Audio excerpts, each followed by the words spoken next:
Salut les amis, welcome on this platform. J'ai trouvé ce texte tellement intéressant, c'est la tribune d'un ingénieur logiciel, Aruna Khan, qui parle d'un scandale au Sénégal. Le scandale concerne quoi? Le cadeau empoisonné, il a intitulé un cadeau empoisonné de Macky Sall pour Bassirou Diomaye Faye, décelé les amis. En fait, tous les économistes du monde, même ceux qui ne sont pas économistes, savent que l'augmentation de salaire respecte certains canons.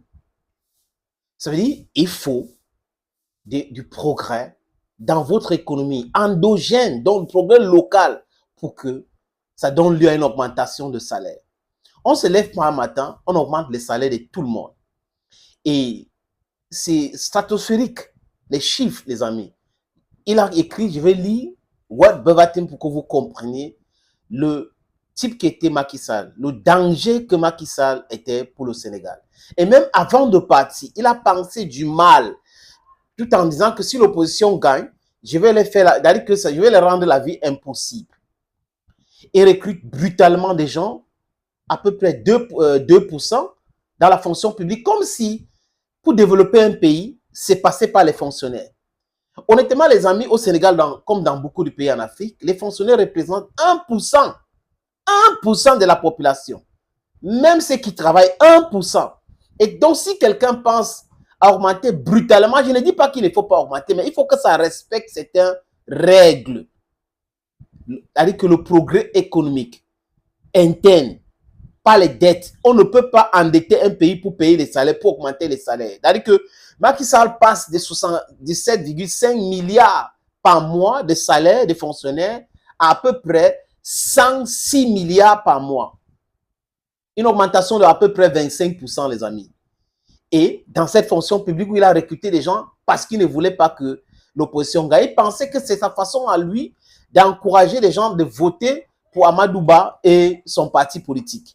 Mais voilà comment des individus utilisent la fortune publique pour leur but personnel.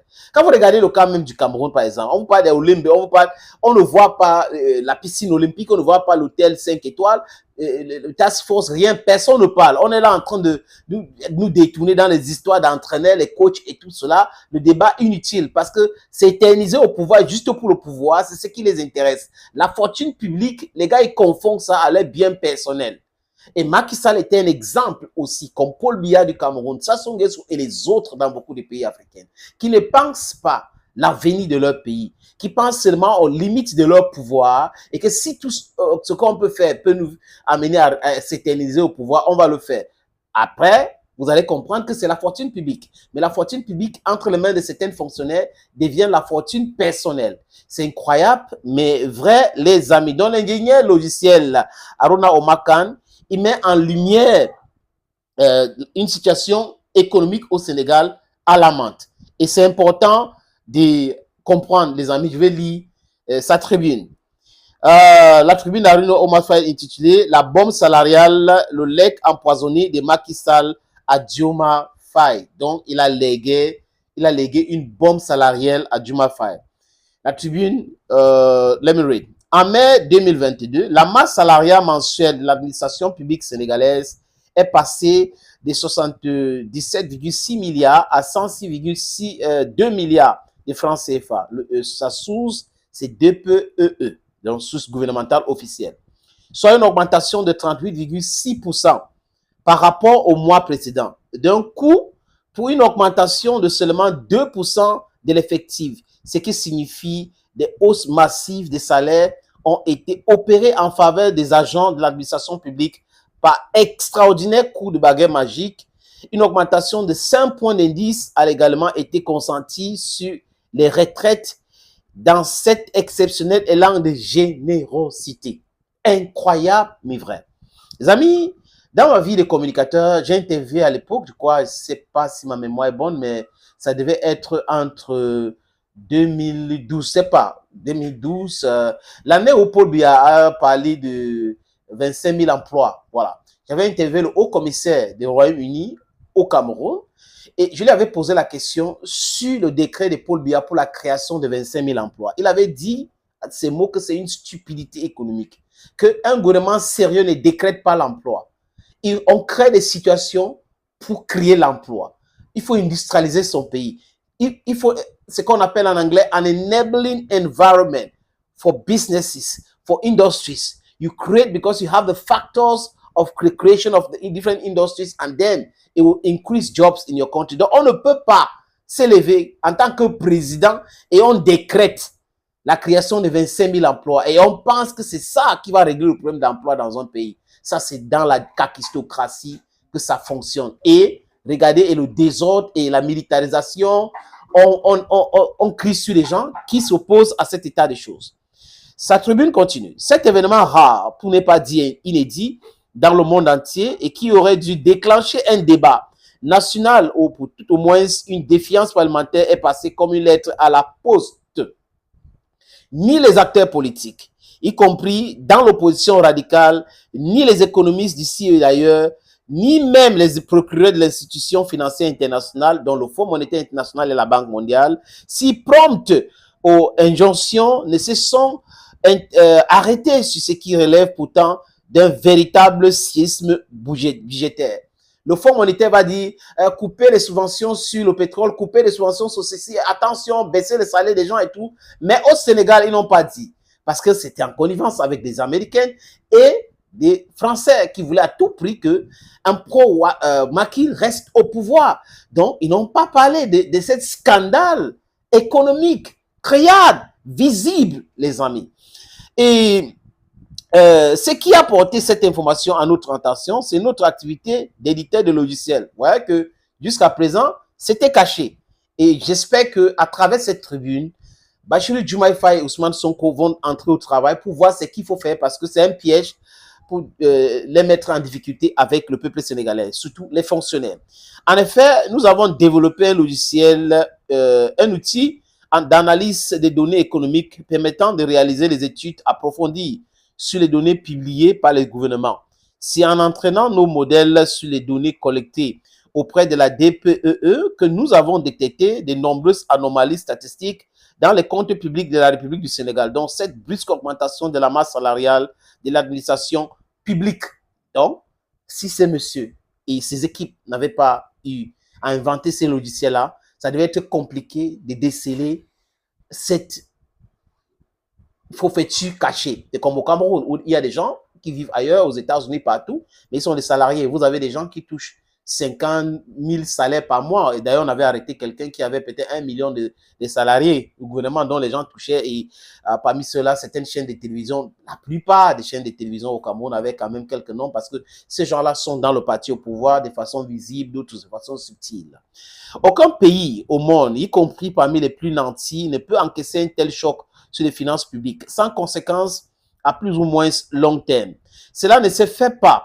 Ne se fait jamais, c'est totalement irrationnel et irresponsable, car faut-il le rappeler, il ne s'agit pas ici de simples primes ponctuelles, mais des salaires et des retraites, autrement dit des acquis sociaux, les acquis sociaux dont les bénéficiaires s'attendent à ce qu'ils soient préservés. Quand on a augmenté le salaire de quelqu'un, on ne baisse pas. Si vous baissez, ils peuvent considérer comme le licenciement abusif. Donc vous voyez le piège que Macky Sall a mis les gens dedans.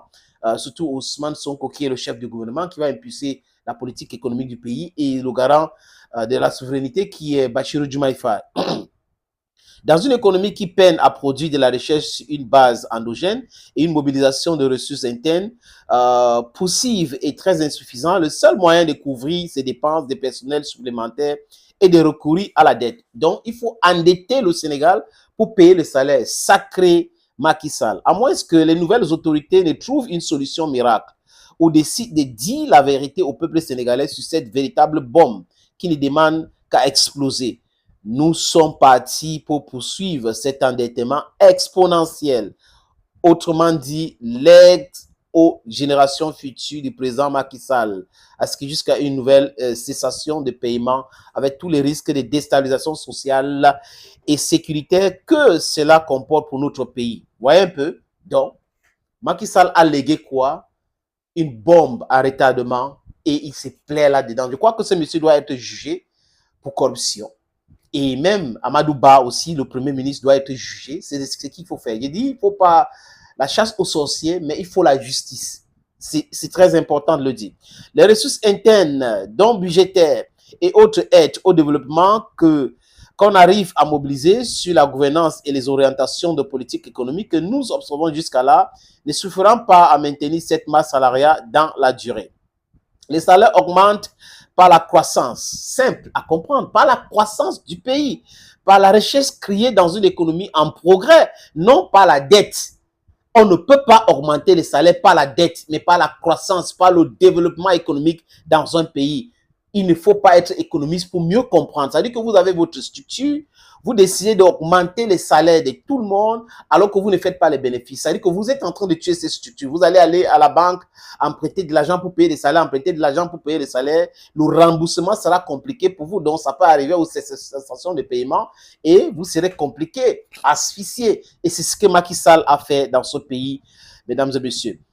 Dans le contexte économique, alors, il était au contraire plus logique de geler les salaires ou tout au moins de les indexer sur les taux de croissance ou l'inflation. En 2022, le PIB avait été fortement reculé par rapport à 2021, avec un taux de croissance qui est passé de 6,5% à 4,2%, soit une variation de moins de 36,5% sur les effets combinés de la pandémie de COVID-19, les amis.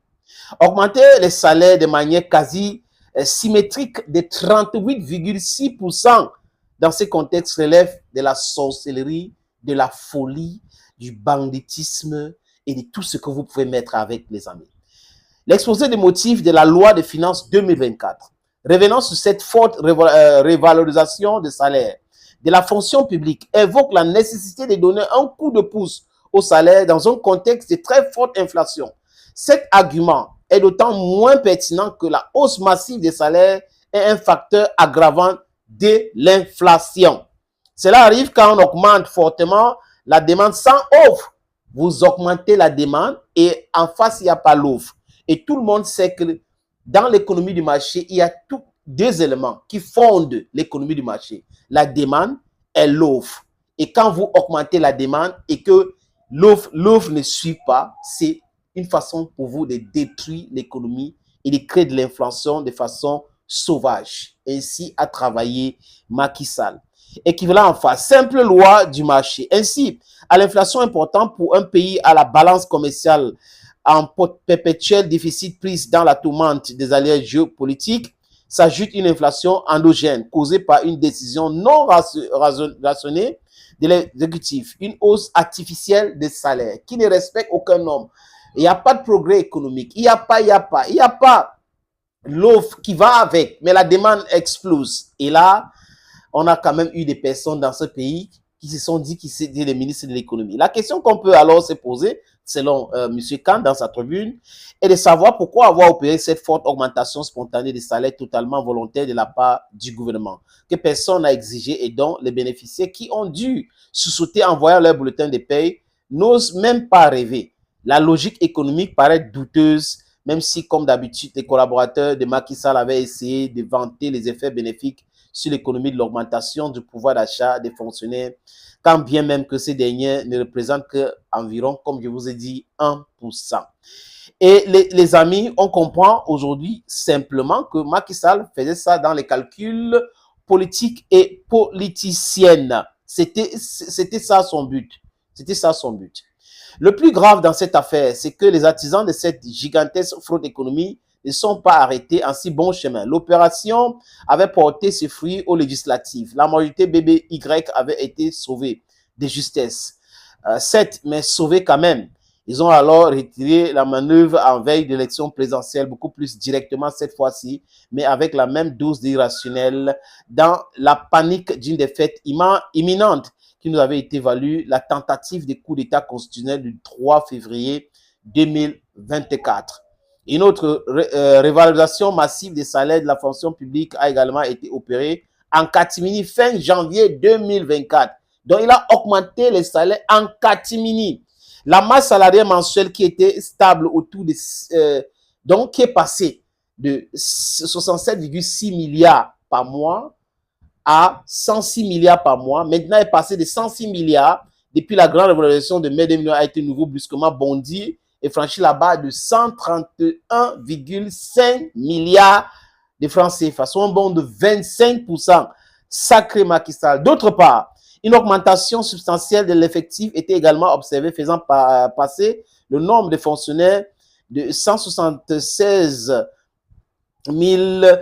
620 en décembre 2023 en 179 071 en janvier 2024, soit un recrutement net de 2500 parce que c'était 2451 agents, ce qui représente une augmentation de 1,4% de l'effectif du mois, les amis.